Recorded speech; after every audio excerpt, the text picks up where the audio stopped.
जय माँ काली। तो आज हम एक बहुत ही महत्वपूर्ण विषय पर बात करेंगे और वो विषय ये है कि रात के समय सोते हुए झटके लगना और इसके क्या कारण होते हैं। तो कई बार लोग इसे सामान्य समस्या मानकर अनदेखा कर देते हैं, लेकिन ये कभी कभी एक गहरी आध्यात्मिक और ऊर्जा से जुड़ी हुई स्थिति को दर्शाता है। इसलिए आज हम इस विषय पर विस्तार से चर्चा करेंगे कि ये झटके क्यों लगते हैं और ये समस्या नकारात्मक है या सकारात्मक, और इससे कैसे बचा जा सकता है। तो कई बार ऐसा होता है कि जब आप गहरी नींद में सोते हैं तो अचानक से आपको एक झटका महसूस होता है और ये झटका इतना तीव्र होता है कि आपकी नींद अचानक से खुल जाती है।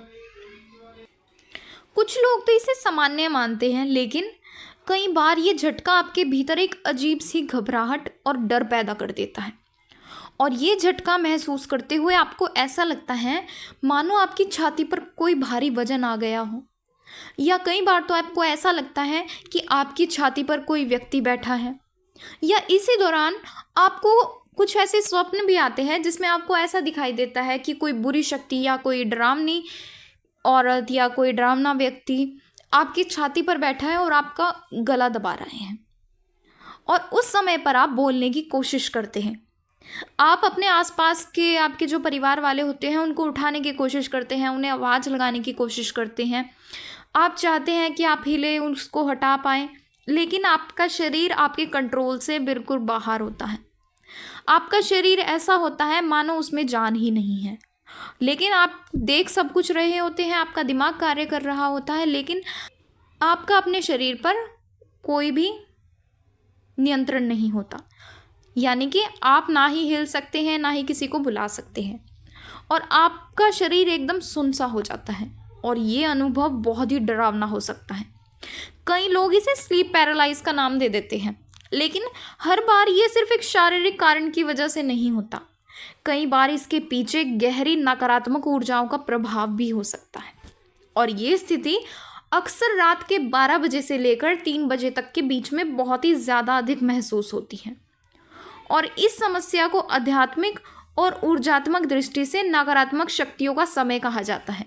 यानी कि आपने अपने परिवार के सदस्यों से भी सुना होगा या अपनी नानी दादी या और भी कई व्यक्तियों के मुख से सुना होगा कि 12 से लेकर 3 बजे तक का समय नकारात्मक शक्तियों का समय होता है, क्योंकि इस समय पर नकारात्मक ऊर्जा अपनी चरम सीमा पर होती है और अगर किसी व्यक्ति के ऊपर पहले से ही किसी नकारात्मक शक्ति का प्रभाव है या किसी ने उस व्यक्ति पर कुछ किया कराया हुआ है, जैसे कि जादू टोना, तो ये अनुभव उसके साथ 12 से लेकर 3 बजे तक के बीच में कहीं ज़्यादा होते हैं।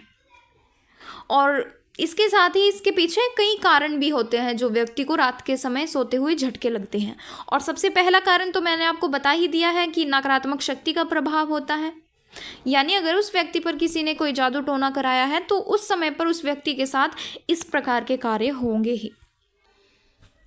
उसके बाद अगर आपके घर में पूजा पाठ नहीं होते, आप रोजाना मंत्र जाप नहीं करते, ना ही अपने इष्ट देवी देवता या अपने कुल देवी देवता का दीपक जलाते हैं, तो जब रात को 12 से लेकर 3 बजे तक के बीच में नकारात्मक शक्ति अपनी चरम सीमा पर होती है तो वो किसी के भी घर आती जाती रहती है। लेकिन अगर आपके घर में नियमित रूप से पूजा पाठ होती है तो वो नकारात्मक शक्ति कभी भी आपके घर में प्रवेश नहीं कर पाती।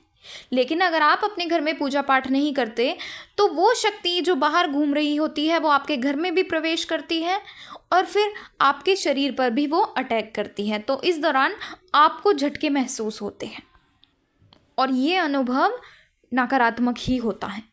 और विशेष रूप से अगर ये आपके साथ बार बार हो रहा है और आपको बहुत ही ज़्यादा डरावना लग रहा है तो ये संकेत है कि आपके ऊपर नकारात्मक शक्ति का प्रभाव है। हालांकि कुछ खास परिस्थितियों में ये सकारात्मक भी हो सकता है, जैसे कि अगर आप गहरी साधना कर रहे हैं तो आपको भी झटके लग सकते हैं, लेकिन आपको मंत्र जाप के समय या पाठ करते समय या ध्यान लगाते समय जो झटके लगते हैं वो सकारात्मक होते हैं। लेकिन अगर आपको नींद में झटके लगते हैं और आप अचानक से डर जाते हैं और आपकी अचानक से नींद खुलती है या आपको डरावने अनुभव होते हैं तो ये नकारात्मक ही है। तो अब मैं आपको ये बताऊंगी कि अगर आपके साथ भी कुछ इस प्रकार हो रहा है और आपके साथ रोजाना हो रहा है और आप इस समस्या से बहुत परेशान हैं तो आपको एक कार्य करना है। सबसे पहला कार्य तो ये है, जब भी आप सोने के लिए जाएं तो अपना हाथ मुंह पैर धोकर ही सोएं। और सोने से पहले आप एक काम करें, आप एक ग्लास में थोड़ा सा पानी लें और आप एक हनुमान चालीसा का पाठ करें। हनुमान चालीसा का पाठ करने के बाद आप उस पानी में 3 फूंक मारें और पानी को पी जाए। अगर आप ऐसा करते हैं तो किसी भी बुरी शक्ति का प्रभाव आपके ऊपर नहीं होगा, ना ही आपको रात को सोते समय झटके लगेंगे, ना ही आपको इस प्रकार के बुरे सपने आएंगे, क्योंकि हनुमान चालीसा बहुत ही शक्तिशाली है। और जहाँ पे नियमित रूप से हनुमान चालीसा का पाठ होता है वहाँ पर बुरी शक्तियाँ कभी भी प्रवेश नहीं कर पाती। इसलिए अगर आप सोने से पहले एक बार हनुमान चालीसा का पाठ करके जल में फूंक मारकर पिएंगे तो आपके साथ कभी भी इस प्रकार की समस्या नहीं होगी। और इसके साथ ही आप नियमित रूप से माँ काली या भगवान शिव या आपके जो भी इष्ट हैं या आपके जो कुल देवी देवता हैं उनकी पूजा करें, क्योंकि इससे नकारात्मक ऊर्जाएं आपके पास आने की हिम्मत बिल्कुल भी नहीं करेगी। और इसके बाद आप अपने मन और शरीर को संतुलित करने के लिए ध्यान करें, और ये आपकी ऊर्जा को सकारात्मक बनाता है और नकारात्मक प्रभाव को आपके अंदर से खत्म करता है। फिर उसके बाद आप सप्ताह में कम से कम एक बार अपने घर में गंगा जल और गौमूत्र को मिलाकर आपस में थोड़ा थोड़ा छिड़काव करें, जिससे अगर आपके घर में किसी नकारात्मक शक्ति का प्रभाव होगा तो वो उसी समय समाप्त हो जाएगा। और इसके साथ ही हो सके तो अगर आपके साथ ये समस्या कुछ ज़्यादा ही हो रही है और आपको बार बार इस प्रकार के झटके लग रहे हैं तो आप अपने गले में पंचमुखी रुद्राक्ष को भी धारण कर सकते हैं, जिससे नकारात्मक शक्तियाँ कभी भी आपके पास नहीं आएगी। और प्रतिदिन ओम नमः शिवाय या माँ काली के मंत्रों का या आपके जो भी इष्ट है उनके मंत्रों का ज़्यादा से ज़्यादा जाप करें। और सोने से पहले जो मैंने आपको बताया है, एक बार हनुमान चालीसा का पाठ करके जल में फूंक मारकर पी। तो इस तरह से रात को सोते समय झटका लगना सामान्य नहीं है, ये एक चेतावनी हो सकती है कि आपके जीवन में कुछ गलत हो रहा है। इसीलिए इसे अनदेखी ना करें, क्योंकि आपके लिए यह हानिकारक हो सकता है। इसीलिए अगर आपके साथ या आपके परिवार के किसी सदस्य के साथ कुछ इस प्रकार से हो रहा है तो इसे बिल्कुल भी हल्के में ना लें। आप अपनी भक्ति और साधना के माध्यम से इसको नियंत्रित कर सकते हैं। और यदि आपको जानकारी पसंद आई है तो वीडियो को लाइक करें, और अगर आप हमारे चैनल पर नए हैं और हमारी वीडियो को पहली बार देख रहे हैं तो हमारे चैनल को सब्सक्राइब कर लीजिए, क्योंकि हमारे चैनल पर आपको पूजा पाठ, भक्ति, माँ काली या अन्य देवी देवताओं से जुड़ी हुई वीडियोज़ मिलती रहेंगी। तो चलिए मिलते हैं अगले वीडियो में कुछ नई जानकारी के साथ। जय माँ काली।